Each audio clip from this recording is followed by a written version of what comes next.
સર્વશક્તિમાન ઈશ્વરનો આપણે આભાર માનીએ છીએ કે ઇન્ટરનેટ માધ્યમ દ્વારા આના યુટ્યુબ મારફતે આપણે બાઇબલનો અભ્યાસ કરીએ છીએ અને ખાસ કરીને જીવન સંદેશ મિનિસ્ટ્રીઝને માટે એમની સેવાઓને માટે આપણે ઈશ્વરનો ખૂબ આભાર માનીએ છીએ કે તેમની યુટ્યુબ મારફતે આપણે બાઇબલના પાત્રોનો અભ્યાસ કરીએ છીએ.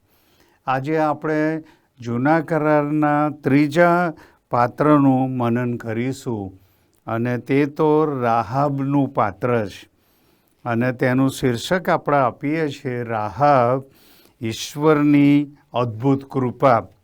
અને એ શીર્ષક હેઠળ આપણે રાહાબના જીવન તરફ જોવા માગીએ છીએ. હવે ચાવીરૂપ કલમો 3 પેરેગ્રાફ આપણે પસંદ કર્યા છે. એમાં યહોશુઆનું પુસ્તક, બીજું અધ્યાય 1 થી 24 કલમ. એ કલમો આપણે નહીં વાંચીએ, તમે પોતે તમારા બાઇબલમાં એ કલમો વાંચશો. અને પછી જો તમે યહોશુઆનું પુસ્તક 6 અધ્યાય ફેરવો તો ત્યાં 17મી કલમમાં આ પ્રમાણે લખવામાં આવ્યું છે, અને નગર તથા તેમનું સર્વસ્વ યહોવાને સમર્પિત થશે. કેવળ રાહાબ વેશ્યાએ અને તેની સાથે ઘરમાં જે હોય તે સર્વ જીવતા રહે, કારણ કે જે જાસૂસોને તેઓએ આપણે મોકલ્યા હતા તેઓને તેણે સંતાડી રાખ્યા હતા.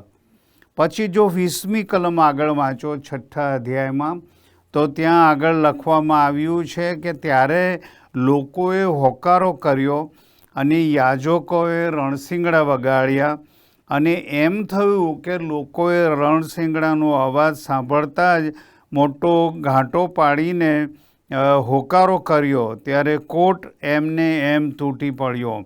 એટલે લોકોમાંના પ્રત્યેક પુરુષ સીધો નગરમાં ધસી ગયો, અને તેઓએ નગર લીધું, અને તેઓએ નગરમાં જે કંઈ હતું તે સર્વનો, એટલે પુરુષ ને સ્ત્રી, જુવાન ને વૃદ્ધ ને ઢોર તથા ઘેટા ને ગધેડા, તેઓનો તલવારથી નાશ કર્યો.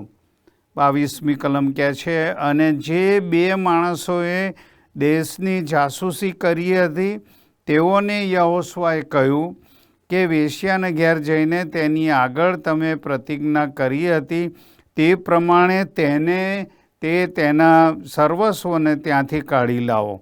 અને જુવાન માણસ જાસૂસો અંદર જઈને રાહાબને અને તેના પિતાને તથા તેની માતાને ને તેના ભાઈઓને અને તેના સર્વસ્વને કાઢી લાવ્યા. વળી તેઓ સર્વ સગાને પણ તેઓ કાઢી લાવ્યા, અને તેમને તેઓએ ઇઝરાયેલની છાવણીની બહાર રાખ્યા. અને પછી આગળ 25મી કલમ કહે છે કે પણ રાહાબ વેશ્યાનો અને તેના પિતાના કબીલાનો અને તેના સર્વસ્વને યહોશુઆએ બચાવી લીધા, અને ત્યાં આજ સુધી તેઓ ઇઝરાયેલમાં રહ્યા હતા. હવે આ શાસ્ત્ર ભાગની સાથે તમે જો હિબ્રુ નવા કરારની અંદર જીવંત વચન પવિત્ર બાઇબલમાં હિબ્રુઓનો પત્ર તમે જુઓ તો તેની 11મો અધ્યાયની 31મી કલમ પણ આપણે વાંચીશું. ત્યાં આવું લખવામાં આવ્યું છે, હિબ્રુઓનો પત્ર 11મો અધ્યાય અને 31મી કલમ કહે છે, વિશ્વાસથી રાહાબ વેશ્યાએ જાસૂસોનો ખુશીથી સત્કાર કર્યો, તેથી અનજ્ઞાકિતોની સાથે તેનો નાશ થયો નહીં.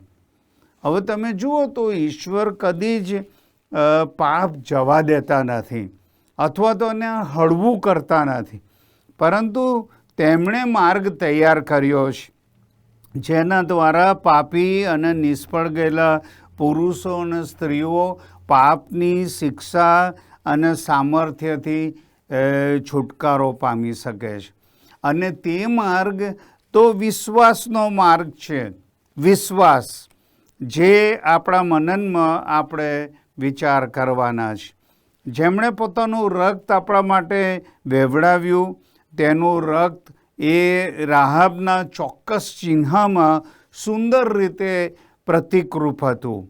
કિરમજી રંગની દોરડી કે જે તેની સલામતી અને તેના કુટુંબના અને તેના ઘરના હતા તેઓની સલામતીની ખાતરી હતી.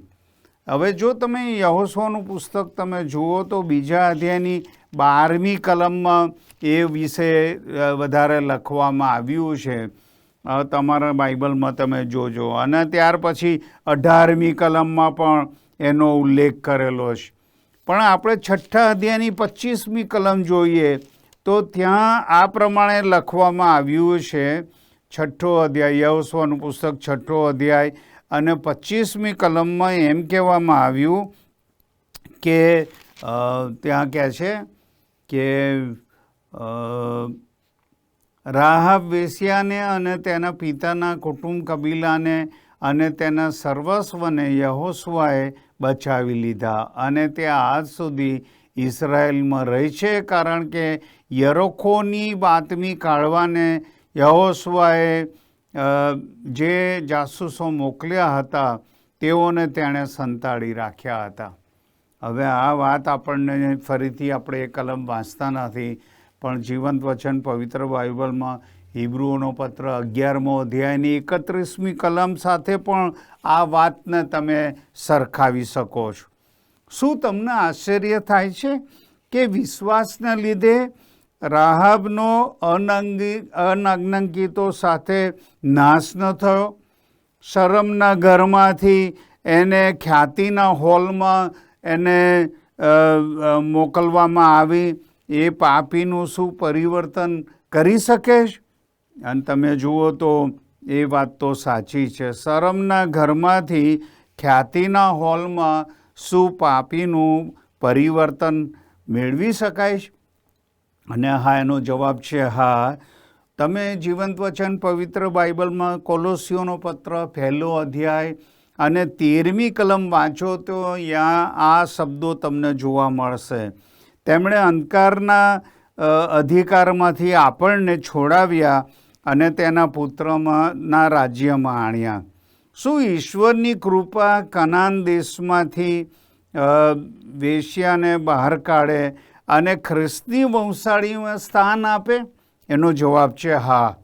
કારણ કે જીવંત વચન પવિત્ર બાઇબલમાં નીતિવચનોનું પુસ્તક 28મો અધ્યાય 13મી કલમ કહે છે, જે માણસ પોતાના ઉલ્લંઘન છુપાવે છે તેની આબાદી થશે નહીં, પણ જો કોઈ તેને કબૂલ કરીને તેનો ત્યાગ કરે છે તો તેઓ પર દયા કરવામાં આવશે. અને તેમાં તારણ ઉદ્ધારના ઈશ્વરના માર્ગનું અદ્ભુત ઉદાહરણ આપણને જોવા મળે છે. રાહાબનો વિશ્વાસ તમે જુઓ, તેની શરૂઆત કઈ રીતે થઈ અને તેનું કેવી રીતે સંચાલન કર્યું અને તેને કઈ રીતે પ્રગટ કરવામાં આવ્યું અને તેથી શું સિદ્ધ થયું, એવા પ્રશ્નો સાથે આપણે રાહાબના જીવનનો વિચાર કરવાના છે. પહેલી વાત જે જોવા મળે છે આ કે રાહાબ સામાન્ય પાપી હતી, છતાં વિશ્વાસ મારફતે કૃપા દ્વારા તેનો બચાવ થયો હતો. અલબત્ત પાપી વ્યક્તિ માટે તારણ પામવાનો તે એકમાત્ર માર્ગ છે. અને જો આ સાથે નવા કરારની એક કલમ તમે વાંચો તો ત્યાં એફેસીઓનો પત્ર 2જો અધ્યાય ત્યાં 8 થી 10 કલમોની અંદર આ વચનો આપણને વાંચવા મળે છે.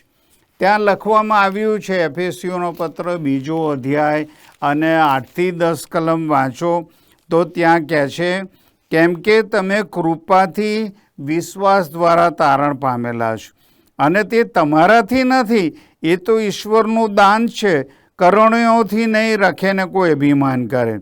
કેમ કે આપણે તેમની કૃતિ છીએ અને સારી કરણીઓ કરવાને ખ્રિસ્ત ઈસુમાં આપણને સૃજવામાં આવે છે, ઉત્પન્ન કરવામાં આવ્યા છે. તે સારી કરણીઓ વિશે ઈશ્વરે અગાઉથી એમ ઠરાવ્યું અને આપણે તે પ્રમાણે ચાલીએ. અને એથી કરીને અહીંયા આપણને એ જોવા મળે છે કે ઈશ્વરે નવા જન્મની જે વ્યવસ્થા કરી છે. અને જો આની સાથે એફેસીઓનો પત્ર 2જો અધ્યાયના 8 થી 10 કલમ વાંચ્યા પછી તમે તીતસનો પત્ર જુઓ તેનો 3જો અધ્યાય અને 5મી કલમ કહે છે કે ત્યારે આપણા પોતાના કરેલા ન્યાયપણાના કૃત્યોમાં નહીં, પણ તેમની દયાથી અને નવા જન્મના સ્નાનથી તથા પવિત્ર આત્માથી થયેલા નવીનીકરણથી તેમણે આપણને તાર્યા. અને એ વાત સાચી છે. રાહાબ તો વિદેશી સ્ત્રી હતી અને આધ્યાત્મિક રીતે અંધકારમાં હતી અને અન્યની જેમ મૂર્તિ પૂજાને સમર્પિત થયેલી હતી. પણ તેમ છતાંય જો બાઇબલના પ્રકાશની અંદર તમે જુઓ તો યોહાનની સુવાર્તાના 3જા અધ્યાયની અંદર એ વાત તો બહુ સ્પષ્ટપણે તરી આવે છે, અને તે આ છે. યોહાનની સુવાર્તા 3જો અધ્યાય અને 19મી કલમથી આગળ લખવામાં આવ્યું કે અપરાધી ઠરવાનું કારણ એ છે કે જગતમાં અજવાળું આવ્યા છતાં માણસોએ અજવાળના કરતાં અંધારું ચાહ્યું, કેમ કે તેઓના કામ ભૂંડા હતા. કેમ કે જે કોઈ ભૂંડું કરે છે તે અજવાળાનો દ્વેષ કરે છે અને પોતાના કામ ન વખોડાય માટે અજવાળા પાસે આવતો નથી. પણ જે સત્ય કરે છે તે પોતાના કામ ઈશ્વરથી કરાયા છે એ પ્રગટ થાય માટે અજવાળા પાસે આવે છે. હવે આ સ્ત્રી એ તો વેશ્યા હતી, એટલે જો તમે શબ્દનો અર્થ તમે જુઓ તો કદાચિત ને તે ધર્મશાળા સાચવતી હતી, પરંતુ ઈશ્વર તેને પ્રેમ કરતા હતા.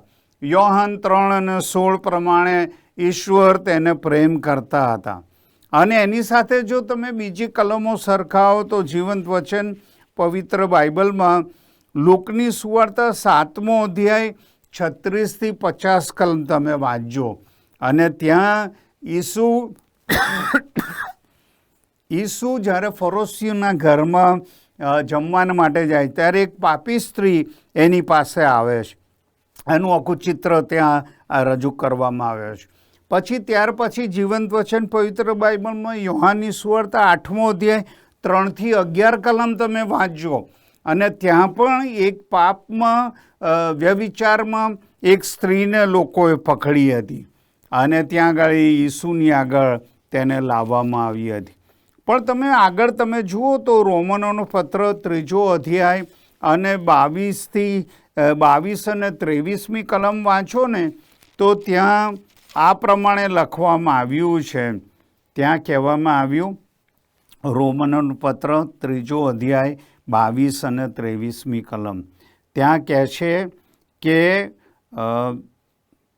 એટલે ઈસુ ખ્રિસ્ત પરના વિશ્વાસ ધારવા સર્વ વિશ્વાસ કરનારાઓ માટે છે તે ઈશ્વરનું ન્યાયપણું, કેમ કે એમાં કંઈ પણ ભેદ નથી, કારણ કે બધાએ પાપ કર્યું છે અને ઈશ્વરના મહિમા વિશે બધા અધૂરા રહે છે.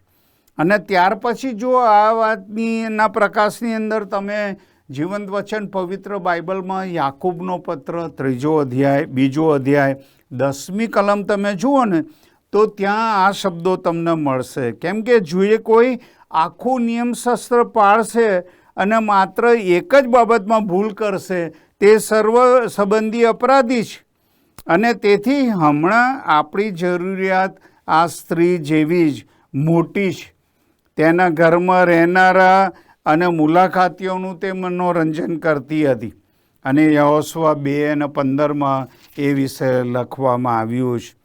એટલે રાહાબ સામાન્ય પાપી હતી, છતાં વિશ્વાસ મારફતે કૃપા દ્વારા તેનો બચાવ થયો હતો.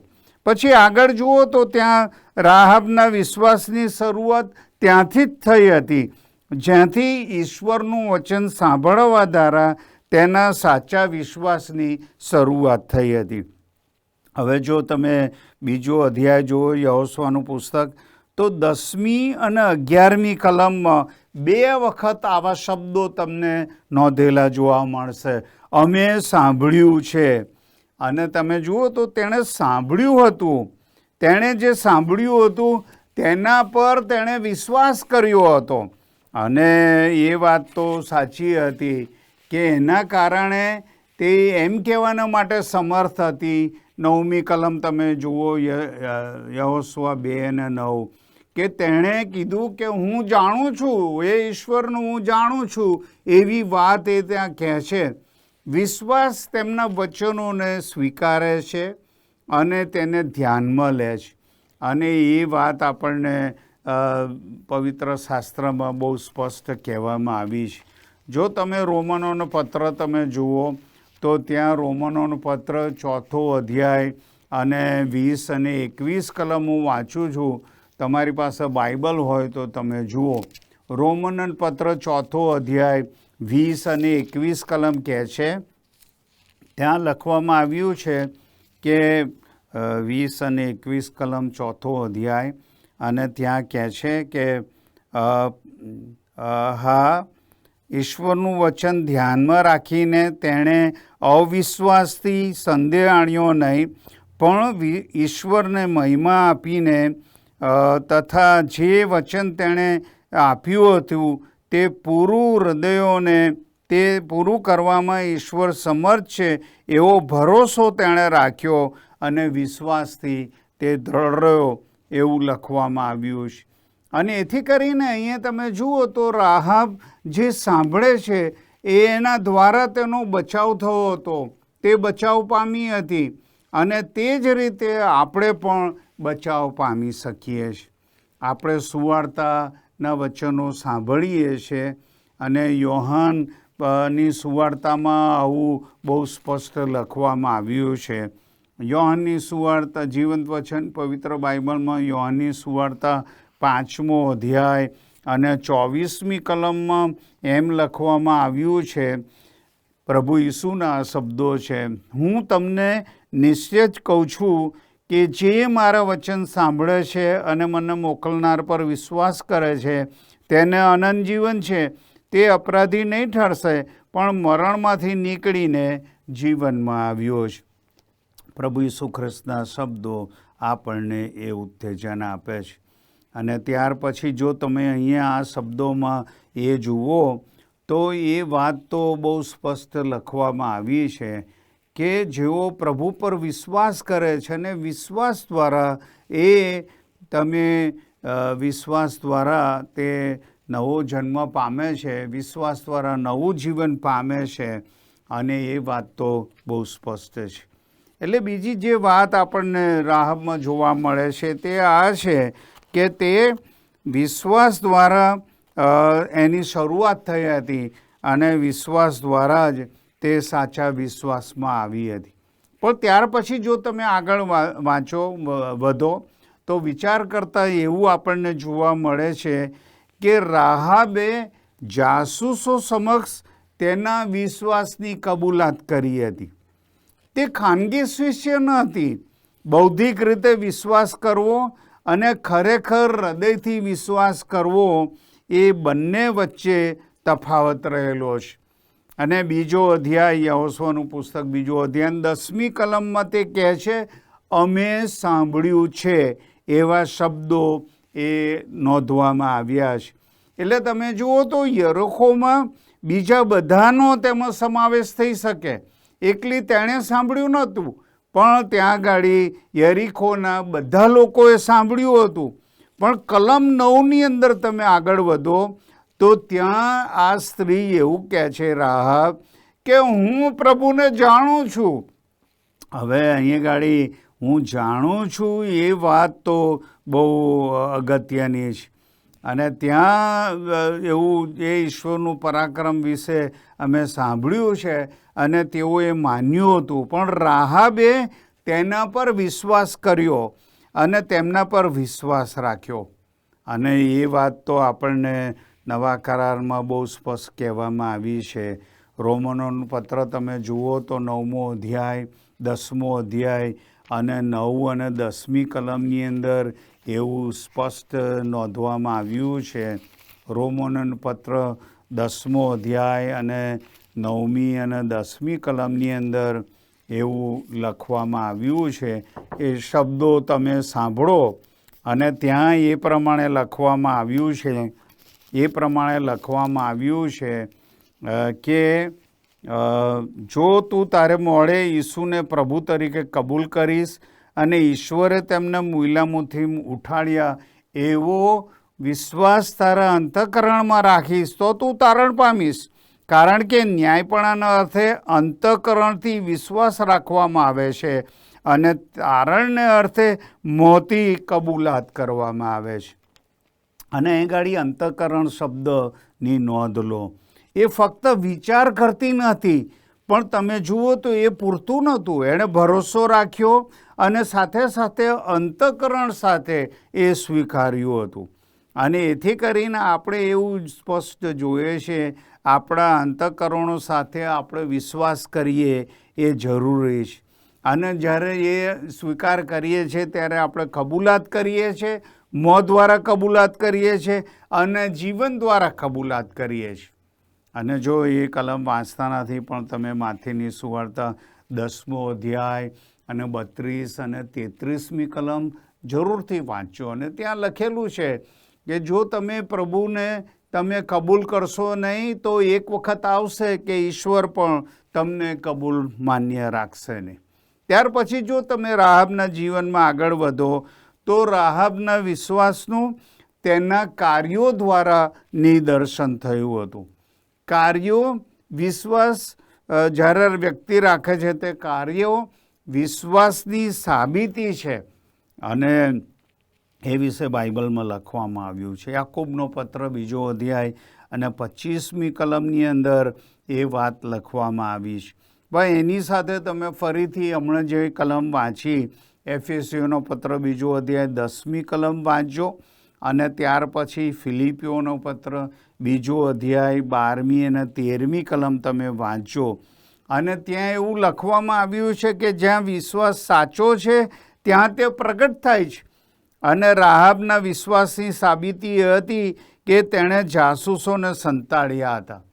અને એ કલમો વાંચતા નથી પણ યહોશુઆનું પુસ્તક 2 અધ્યાય તમે જુઓ અને 1લી કલમમાં જો 4થી કલમ અને 6ઠ્ઠી કલમમાં તેણે જાસૂસોને સંતાડ્યા એવી વાત લખવામાં આવી. પછી ત્યાં આગળ 9થી 12 કલમ વાંચશો ને તો ત્યાં કહે છે જાસૂસો સમક્ષ એણે કબૂલાત કરી હતી અને જાસૂસોને વિદાય કર્યા. 16મી કલમ. પરંતુ રાહાબના વિશ્વાસથી ચોંકાવનારી સૌથી એક મહત્ત્વની વાત હતી તો એ હતી કે કિરમજી રંગની દોરડી હતી. અને 18મી કલમમાં એ લખવામાં આવ્યું છે. અને આ ખરું ચિહ્ન હતું કલમ 12ની અંદર. તેણે જાસૂસોના શબ્દ પર વિશ્વાસ ભરોસો રાખ્યો હતો અને તેની દોરડી બારીમાં હતી. ત્યારે રાહાબે જોયું કે તે સલામત છે. અને પછી જો તમે 2 અધ્યાયની 21મી કલમ વાંચજો તે દોરી એની એ કિરમજ રંગની દોરી એની સલામતી હતી. અને એ આપણને યાદ દેવડાવે છે નિર્ગમનના પુસ્તકની એક ઘટના. અને કહે છે કે તમારી બારસાકા પર રક્તનો છંટકાવ કરજો અને જ્યારે મરણનો દૂત આવશે ને એ રક્ત જોશે ત્યારે એ ઘરને એ પડતું મૂકશે અને એમાં કોઈ સંહાર તે કરશે નહીં. અને આ કિરમજની દોરી જે હતી એ આપણને યાદ દેવડાવે છે. અને તમે જુઓ તો દોષી પાપી માટે ઈસુનું રક્ત એકમાત્ર સાચી સલામતી છે. કારણ કે જીવંત વચન પવિત્ર બાઇબલમાં યોહાન 1 અને 7માં 1 યોહાન 1 અને 7માં લખવામાં આવ્યું છે ઈસુનું રક્ત આપણને સગળા પાપથી શુદ્ધ કરે છે. ત્યાર પછી જો રાહાબનો સંબંધમાં વિચાર કરીએ તો રાહાબના વિશ્વાસમાં સંપૂર્ણ પરિવર્તન સામેલ હતું. તેણે પ્રભુ પર વિશ્વાસ કર્યો હતો, તેના જીવનમાં પરિવર્તન આવ્યું હતું અને વિશ્વાસી તરીકે તેના માટે વિનાશકારી શહેરનો ત્યાગ કરવાનો હતું. તેના લોકો કનાનીઓથી અલગ થવાનું હતું અને ઈશ્વરના લોકો સાથે જોડાવાનું હતું. તે ચોક્કસપણે મૂર્તિઓ તરફ એણે પીઠ ફેરવીને ઈશ્વર પાસે તે આવી હતી અને બધું જ નવું બન્યું હતું. જેમ આપણને જીવંત વચન પવિત્ર બાઇબલમાં 2 કોરિન્થી 5 અને 17માં જોવા મળે છે. ઈસુ ખ્રિસ્તમાં જેવો આવે છે, ઈસુ પર વિશ્વાસ કરે છે, તેવો હવે નવી ઉત્પત્તિ છે. અને એની સાથે તમે સરખાવજો 1 થેસ્સલોનિકો પત્ર 1 અધ્યાય અને 9મી કલમ. ખરેખર હૃદયમાં કૃપાનું કાર્ય હંમેશા જીવનના સાચા પરિવર્તનમાં આવે છે. અને ત્યાર પછી જો ઝડપથી આગળ વધીએ તો રાહાબનો વિશ્વાસ બહાર પ્રગટ થયો અને તેના મિત્રો અને પ્રિયજનોને સમાવી લીધા. યહોશુઆ 2:12 અને 13 સ્પષ્ટપણે એ નોંધ કરવામાં આવી છે. સ્ત્રી તેના કુટુંબ અને મિત્રોના તારણ અને ઉદ્ધાર માટે ખૂબ લાગણી દર્શાવે છે. કેવું અદ્ભુત છે! અને આ વાતની સરખામણી આપણને એસ્તરની યાદ અપાવે છે. એસ્તર 6:8 અને 6.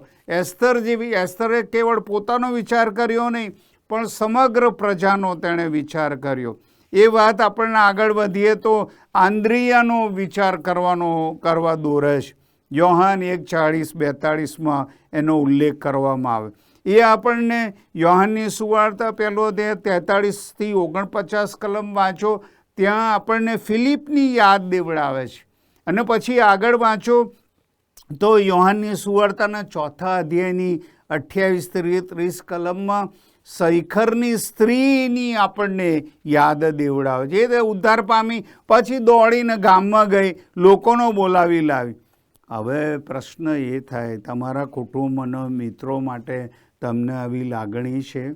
તેઓ તારનારને ઓળખે અને તેમના તારણ અને ઉદ્ધાર ઈસુ મારફતે પ્રાપ્ત કરે, એ માટે શું તમે કંઈ પ્રયત્ન કરો છો? અને છેલ્લી વાત આ રાહાબ વિશે આપણને જોવા મળે તે આ છે, રાહાબના વિશ્વાસે તેને મોટા માનની સ્થિતિમાં મૂકી હતી અને તેને ઈશ્વરના આશીર્વાદના વિશેષ નેર સમાન બનાવી હતી. ઈશ્વરની કૃપા કેવી અદ્ભુત હતી! આ સ્ત્રી રાહાબ, જેને હવે પ્રભુ સાથે વિશેષ સંબંધમાં લાવ્યા, તેને સારો પતિ મળ્યો હતો અને આ ઐક્યને કારણે તે બોઆઝની માતા બની હતી, જે દાઉદ રાજાનો પૌત્ર હતો. અત્યારે કલમ વાંચતા નથી, પણ તમારા બાઇબલમાં તમે જુઓ, રૂથનું પુસ્તક તમે વાંચો, 4 અધ્યાયની 21 અને 22 કલમની અંદર એમ લખવામાં આવ્યું છે. એ જ વાત ત્યાં ગાડી નવા કરારમાં માથીની સુવાર્તા 1 અધ્યાય 5 અને 6 કલમમાં પણ એ વાતના આપણને દર્શન થઈ શકે છે. અને તમે જુઓ તો છેલ્લે આ કલમ વાંચીને આપણે પૂરું કરીએ છીએ. યહોશુઆનું પુસ્તક 6 અધ્યાય 21 અને 22 અને 23મી કલમ હું વાંચું છું, તમારા બાઇબલમાં તમે જોઈ શકો છો.